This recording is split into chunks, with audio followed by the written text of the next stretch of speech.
ఇక్కడొచ్చిండే అమ్మ ఇక్కడొచ్చిండే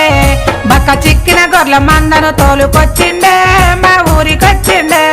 వీరపట్నం వీరిగా